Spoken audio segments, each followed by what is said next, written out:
Hello students, सुप्रभात। हम doctor Kamlesh माझी, सहायक प्राचार्य मैथिली, SJS कॉलेज पाथो बेनीपुर दरभंगा। आइ पुनः हम उपस्थित छी अहाँ सभक शास्त्री प्रथम वर्षक जे पाठ्यक्रम में धरती माता कथा संग्रह अछि। एही कथा संग्रह में जे कथा संग्रहित अछि ओही में हम आइ एकटा शीर्षक अछि, कथाक शीर्षक अछि चोर। जे एकटा साधारण मनुष्य केना अपन जीवन के जे से एहि प्रवृत्ति में आवृत कऽ लै छै से हम आइ अहाँ सब गोटे के बुझेबाक कोशिश कऽ रहल छी। हमरा आशा नहि अपितु पूर्ण विश्वास अछि जे अहाँ सब नीक जकाँ सुनबै और एकरा बुझबै। एकटा मनुष्य जखन पैदा होइ छै, बाल्यावस्था से किशोरावस्था होइ छै, युवावस्था होइ छै, तऽ मनुष्य जखन पैदा होइ छै तऽ हुनका शरीर में कोनो तरहक रोग व्याधि, कोनो तरहक छल कपट, द्वेष, राग, हिंसा ई सब नहीं रही छै, चोरी ई सब जे से नहीं रही छै। मुदा मनुष्य जहिना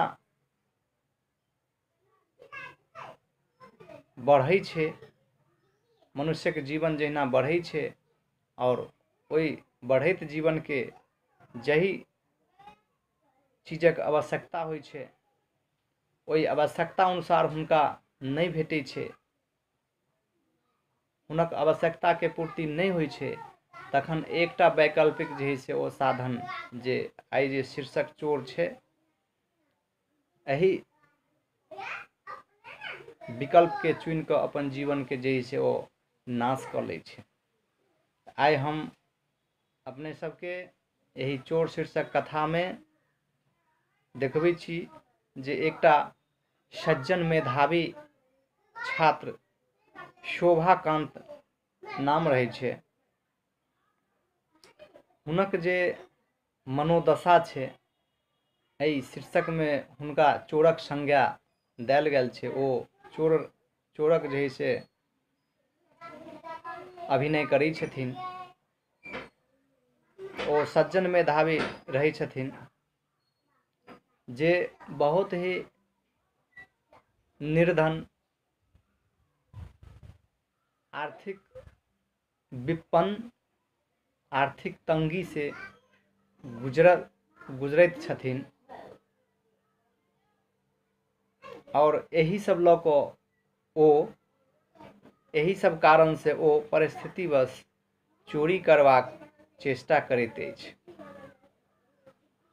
और से जखन चोरी करबाक हुनकर चेष्टा होइ छनि, हमरा अहाँ के समाज में देखैत हेबै जे जखन बालक यदि कोनो तरहक जे से काज करै छै और ओहिसँ गार्जियन के जे ठेस पहुँचै छै तो ओ जे से मनाही करै छै, मना करै छै। तऽ एही शीर्षक में जे शोभाकांत छै, एहि तरह जे से कदम उठबै छै तऽ ओ जे हुनकर माँ रहै छथिन, ओ माँ हुनका मना नहीं कऽ कऽ हुनका प्रोत्साहित करै छथिन,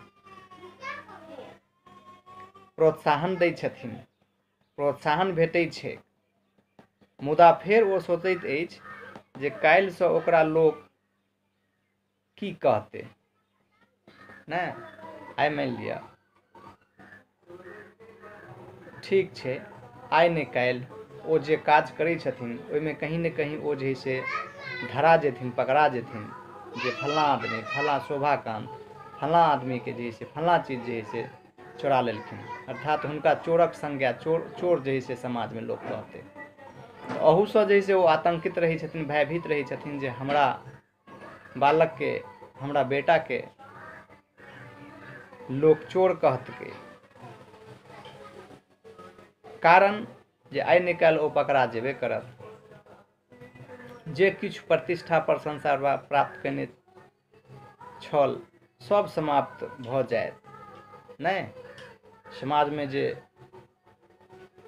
मनुष्य के लोग के अपन एकटा पृष्ठभूमि होइ छै, सामाजिक पृष्ठभूमि, ओहिमे हुनकर जे प्रतिष्ठा होइ छै, ओहि प्रतिष्ठा के देखल जाइ छै।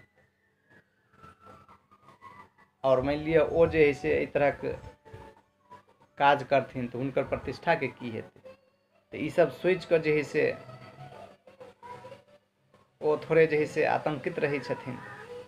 सबटा इज्जत प्रतिष्ठा समाप्त भऽ जायत। काल्हिसँ शिक्षक लोकनि की कहथिन। कथाकारक बहुत हृदयतासँ एकटा होनहार छात्र के चोर बनसँ बचा लैत अछि। एही तरह जे है से कथाकार रामदेव बाबू एकटा व्यक्ति के वैकल्पिक व्यवस्था के जे छै ओर नहीं जाकऽ हुनका जे है से रोकै छै और बचा लै छै। निष्कर्ष ई बहराइत अछि जे जखन नीको लोक परिस्थितिवश एहि तरह काज चोरी करबाक दिस प्रवृत्त भऽ जाइत अछि, किंतु जकरा में बुद्धि विवेक ओ प्रतिभा छै से सम्हरि जाइत अछि।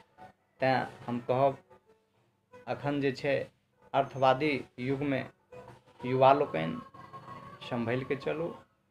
कोनो तरहक अहाँके आवश्यकता अछि, पूर्ति यदि नहीं भऽ रहल अछि तऽ संभलि के चलू। कोनो एहि तरहक जे है से काज नहीं करू जैसे अहाँके मान सम्मान इज्जत प्रतिष्ठा पर प्रश्न चिन्ह लग जाए। एही तरह हम एहि कक्षा के एतय समाप्त कऽ रहल छी। एकर विस्तार से हम अगिला कक्षा में पुनः उपस्थित भऽ कऽ कहब। धन्यवाद।